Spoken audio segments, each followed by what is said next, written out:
उत्तर प्रदेश के हाथरस में युवती के कथित सामूहिक बलात्कार और हत्या का व्यापक आक्रोश के बीच सरकार ने सीबीआई जांच के लिए आदेश दे दिए हैं, लेकिन पीड़ित परिवार अभी भी न्यायिक जांच की मांग कर रहा है। हाथरस की बेटी के साथ जो हुआ उसको ऐसा न्याय मिलना चाहिए जिससे कि अन्याय करने वालों की रूह कांप जाए। लेकिन सवाल यह उठता है कि बलरामपुर की बेटी के साथ जो हुआ उस पर न्याय की आवाज बुलंद करने वाला कोई सामने क्यों नहीं आया। योगी सरकार को तनिक भी ख्याल नहीं आया उस परिवार का कि उस बेटी के मामले की भी जांच सीबीआई करे, परिवार को आर्थिक मदद करे, घर के एक सदस्य को सरकारी नौकरी दे और एक फ्लैट दे सके। ना ही राहुल गांधी को यहाँ पर संघर्ष करना अच्छा लगा होगा। प्रियंका गांधी को यहाँ की बेटी में शायद वोट बैंक भी नजर न आया होगा, जिसकी तलाश में आजकल वो इधर उधर भटक रही हैं। अखिलेश यादव की पार्टी का डेलीगेशन भी यहाँ ना आएगा क्योंकि यहाँ पर चैनल के कैमरों की चमक धुंधली सी है। चैनल को यहाँ से टीआरपी भी नहीं मिलेगी,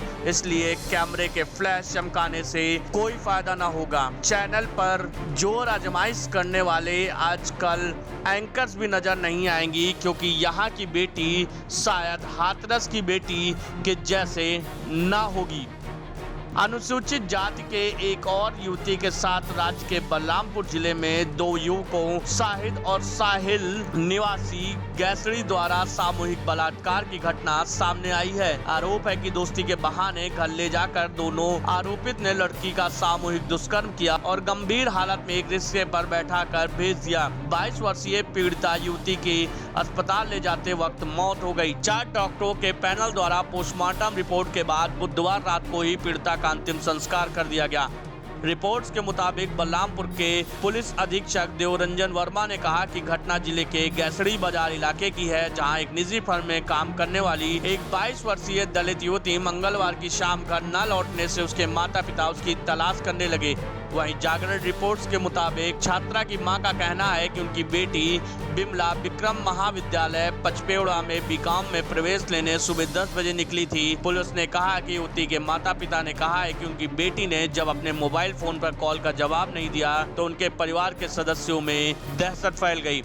देर शाम तक जब लड़की रिक्शे से घर लौटी तो उसके हाथ में ग्लूकोज की ड्रिप लगी हुई थी। उसकी हालत ठीक नहीं थी। पुलिस अधीक्षक रंजन वर्मा के अनुसार परिवार के सदस्यों ने कहा कि लड़की की हालत ठीक नहीं थी, इसलिए वे उसे पास के अस्पताल में ले गए। बाद में बलरामपुर जिला अस्पताल ले गए, जहां उसने दम तोड़ दिया। स्थानीय डॉक्टर ने किया खुलासा।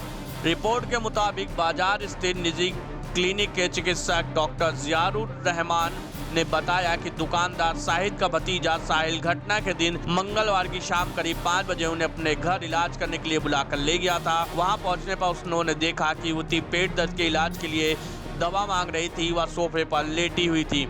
डॉक्टर जियाउर रहमान ने कहा कि घर में किसी महिला सदस्य के न होने पर दवा देने से मना कर वो बाहर निकल आए और आसपास वालों को बुलाकर युवती के घर वालों को सूचना देने की बात कहकर वह वापस अपने क्लिनिक चले गए। उन्होंने कहा कि युवती को वहां कौन लेकर आया था, इससे इस बात की जानकारी नहीं है। पुलिस ने फ्रैक्चर की बातों से किया इनकार।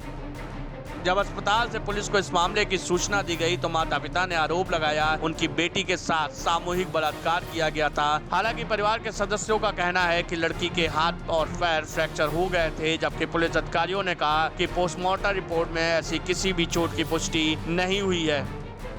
मृतका युवती की मां का कहना है कि घर लौटते वक्त उनकी बेटी के साथ बाजार स्थित मकान में ले जाकर दरिंदगी की गई है। मृतका के भाई ने तहरीर में कहा है कि उनकी बहन मंगलवार सुबह 10 बजे निकली थी और जब रिक्शे से देर शाम तक पहुंची तो कुछ बोल पाने में असमर्थ थी। उसके कमर के नीचे का हिस्सा काम नहीं कर रहा था।